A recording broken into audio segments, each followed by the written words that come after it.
Hey guys, it's Melissa with Awaken Your Inner Awesomeness. I'm still on vacation. Today is my last day on vacation. So I wanted to give you another message. So these will hopefully be the last of the messages, and I will go back to normal podcast tomorrow. So I pulled today 2 cards from the Archangel Oracle cards by Doreen Virtue and 2 cards from the Kuan Yin Oracle deck by Alana Fairchild. So I thought I would just try to give you kind of a mixture of messages today. So the first card I pulled was Clairvoyance. It's Archangel Raziel. I'm helping your spiritual sight to awaken fully so you can clearly see heavenly love. And to me, this one says, we are awakening to our gifts and our spiritual connection. And the more you are able to connect with your spiritual team, the more you can feel their presence around you and their love around you, and that they're guiding you on your journey. They're guiding our steps and helping us along the way. So the additional message is your clairvoyance may come in different forms, as fleeting mental images in your mind's eye, as dreams, as recurring sights in the physical world, as auras and energy, or as apparition experiences. All of the facets of clairvoyance are beautiful and varied. Enjoy and trust them. Hold the intention of seeing only love, and that is what you'll see. So I love that message because so many people experience spirit in different ways. I don't see auras.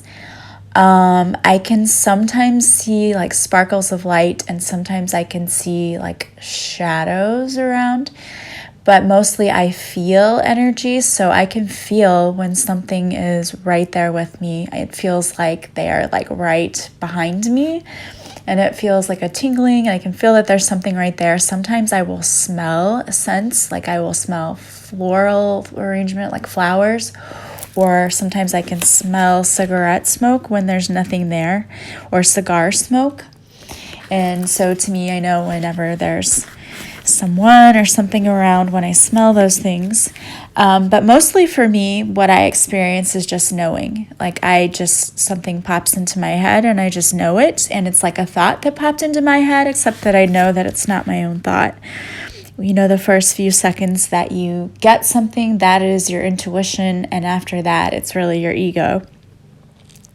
But I do know that there are people who see auras around other people, the colors of light. I don't see that. Other people get a mental picture and it plays like a movie in their head. I also don't get that. But I do believe that these are gifts that you can enhance and you can practice. And so if these are things that you want to develop, you can. We all have these abilities to some extent or another. And it's just a muscle that you have to practice and exercise. And if you want it to get bigger, or to get, to have more things that you're able to do, it's something that you have to practice like anything else. So for me, if I wanted to have those other things, it would be something that I would need to work on. And I do try to work on opening my third eye a little more and opening my crown chakra to connect more with the spiritual realm. I think a lot of it is really just being able to sit in stillness and listen to that inner voice that comes to you. We move so quickly and we're so busy in life that we often forget to do the little things that are important, like taking time to slow down or even just talking to our spiritual team, because it's so important to build that connection and that relationship. So Archangel Raziel's aura holds all the colors of the rainbow, like a beautiful prism of light. When you work with clear quartz crystals, it magnifies clairvoyance and helps you to feel closer to Raziel. And honestly, I can attest to that. I use clear quartz crystals in my Reiki business, and whenever I hold them, I can feel their energy, and I feel like I get a much clearer connection with my spiritual team. I can get more information about a person usually, I feel like, whenever I'm holding that particular crystal. All right, so that'll make another interesting podcast to talk about all the different kinds of abilities people have. I might have to think about that, because I always find that really interesting, how different people connect. So The second card I pulled from this Archangel Oracle deck is funny. It's you know what to do, and we already got that card, but apparently this is a message somebody really needs to hear, and maybe it's me. But Archangel Uriel, again, says trust your inner knowledge and act upon it without delay. So you already have all of the information that you need. Your intuition is already so keen and spot on. You need to rely on it, and that's what it's saying. And that is basically what the additional message says too, but let me read to you what it says about working with Archangel Uriel. And Archangel Uriel is the archangel we can call on too when we are experiencing emotional pain and we want to rid ourselves of that emotional pain. He's an archangel that we can work with to help us move forward from that pain and to heal that emotional pain. So it says here that he helps to illuminate cloudy situations by lighting your pathway, but he usually only lights one step at a time. So the outcome may not be clear, but you will know what step to take all along the way. So again, you already know what to do. So I don't know why you're fighting it. Maybe I'm fighting it, and that's what they're telling me. But you already know what to do. You have everything you need right now to make that decision. Just rely on your intuition. And if you feel like you're not getting the guidance that you need, sometimes we get in our own heads. You can always write your question on a piece of paper before you go to bed and leave it next to your bed. And when you go to sleep, sometimes we can receive the answer in our sleep because it's easier for them to communicate with us when our minds are not so crazy and busy and overactive with all of the thoughts from the day. All right, so your first Kuan Yin card is Tai Chi Rising. It says your energy field is growing stronger with more spiritual electricity pulsing through your being. Take time to nourish your nervous system as it adjusts and be gentle with yourself as you adjust to increasing levels of spiritual potency, which gives more impact to your words, actions, and thoughts. May you be strong and merciful, powerful and wise in equal measure. So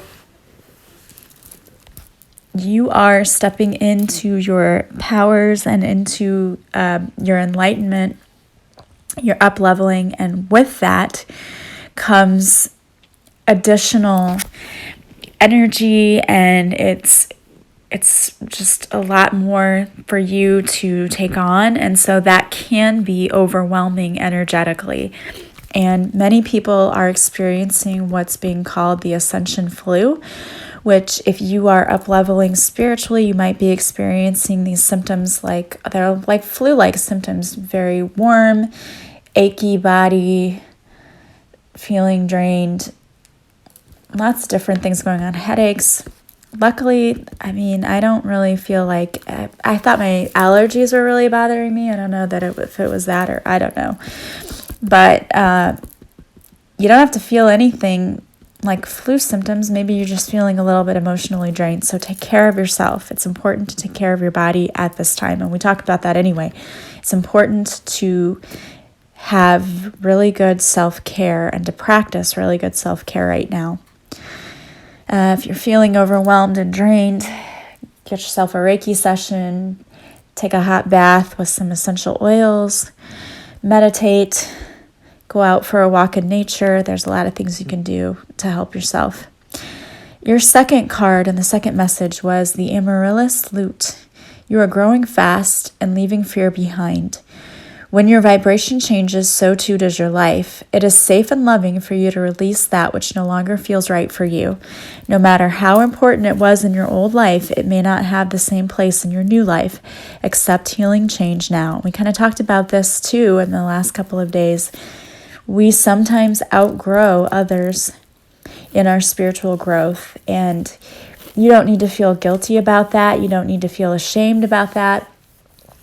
Even family members we can outgrow, and just because they're blood relatives, it doesn't mean that we have to, and I'm not saying totally kick them out of your life. I'm not saying that. Now, if they are negative and they are affecting you and draining you and they're like an emotional vampire, then yes, by all means, let that go because it's not healthy for you. even if they are family. But, you can have family and maybe see them once in a while, but distance yourself a little bit if they are those people who are no longer serving you or supporting you. Family members mean well, but they can also tend to lay their judgment at you or on you, and they expect you to follow their rules for their life. But the problem is that works for them, but that doesn't necessarily work for you. You have to be your own person and stand up for your own values, your own beliefs, and it may very well clash with those of your family. And I believe with all of my heart that oftentimes that is the case with people who are light workers. We come into this world and on this path with a lot of things against us. And I think it's for a purpose, because that's what makes us grow. Our purpose here is to find who we are and to be leaders. And we're going to have people who come against us and who oppose us and don't agree with us and want to argue with us, because we're trying to teach people. Even just as a classroom teacher, you'll have students who try to disrupt the class, they don't want to learn anything, and they try to throw you off your course. And a teacher who is a veteran teacher and very skilled and has good classroom management, it doesn't bother them, because they know that those kids are there. They know that's going to happen, and they have a plan for that. And the same thing in your life. You know that there are going to be people who come against you, because that's their job. You've made this contract with them that when you guys are here to experience Earth, they were going to come here to challenge you. Because those challenges, that's what keeps us in check. Like, who are we? Do I know who I am? If this person is challenging me and I cave and fold and I don't stand up for myself, do I really know who I am? Do I have good boundaries? That's what we're always being tested on, our boundaries and knowing who we are and what are our values. So don't fall into that trap. It's perfectly fine to let people go if you have to. If you have people who are bringing you down, let them go. Bless them and let them leave your life, because you don't need that. All right, and I was only going to give you 2 messages, and it turns out that there are 3 because one stuck together. And anytime that happens, I always feel like that was the universe wanting me to give you a 3rd message. So here's your 3rd message for today. It's 10 Sisters of Light. You have been here before, lived many lifetimes. Your soul has learned skills in past lives and developed abilities and talents. It is time to reawaken and reclaim those past life gifts. Kuan Yin's grace, protection, and assistance help you now to release past life wounds so that you may bring past life powers to aid your present life purpose. So that's something that some people, they still question whether or not we have past lives. Have we been here before? I personally believe that we do, and that we have lived here before. And I've even done past life regressions before and seen other lives that I've had, which is really interesting. I will say I highly recommend doing that. It's you learn a lot. I will say that, because we're here in each lifetime to learn a specific lesson, to live out contracts and things that we were doing with other people, for other people. And when we don't learn those lessons in one lifetime, we bring it over to another. So if you can heal yourself from those past life wounds and you learn those lessons, you don't have to keep repeating them from lifetime to lifetime. And there are a lot of skills that you learned in other lifetimes too that you can bring with you. What I'm learning is that a lot of people who are light workers in this lifetime were also light workers in past lifetimes, but in other lifetimes they may have been persecuted for having those gifts or for speaking out about those gifts. So it is possible, especially if you're listening to me, that you are probably part of my tribe. I feel like we're all drawn together somehow. We all end up meeting one another, and we've probably been through lifetimes together before. I'm sure we have. I know some of you I have. And it's not a coincidence. And so we have to remember who we are and where we came from and the powers that we bring with us. And, this might sound far-fetched for some of you. Like I said, always take what sticks with you, what resonates, leave what doesn't. That's fine. But the more you study about it, the more you come to realize that this is the case. There's some really great books out there. I'm reading one currently by Wayne Dyer. He read called Memories of Heaven. And it's all about children's recollections of being in heaven and of living past lives. And it's so interesting. In fact, I have one book that is currently being edited. I've talked about that before with Brave Wings She Flies, about my journey after divorce and into single motherhood and how I survived that. And it compiles humor and advice. But I am interested now in a second book, which would be on writing about past life experiences and collecting stories from people, because I've always been a little fascinated by that. So I put this out on different Facebook groups that I'm in, but if you have any stories or recollections of past lives, or your children do, or you know people who do, I really want to hear your stories. Please, you can message me on Facebook or send me an email. My email is on my website. I'm going to have in the description for the podcast, my Facebook pages and my website. You can get a hold of me in either place. Connect with me. I would love to hear your stories. I think it's so fascinating. And I think you had a really awesome message today, a lot of good messages. So I hope that those resonated with you and that you are just having a fabulous life, stepping into your power, because you are doing the world such a favor. You are helping so many people by doing that, and I appreciate you all, and I know other people do as well. I'm so glad that you're part of my tribe. I love you guys, and if you enjoy my podcast, please share it with others so we can grow our tribe. If you would please leave me some feedback, stars on iTunes, or leave me some comments. I always say this, but it's so true. I love reading the comments. They're amazing. You guys are wonderful. I hope you guys have a fabulous day. Check out my website if you're interested in Reiki or a purposeful pilgrimage. Again, it's on sale right now. It's almost half price. It's normally $88. It's now only $52, so go check that out. Just 22 days is all it takes to change your message in your head, to totally shift your mindset, and to totally recreate your life. Have a wonderful day, guys. Love you, and I will talk to you again soon. Bye-bye.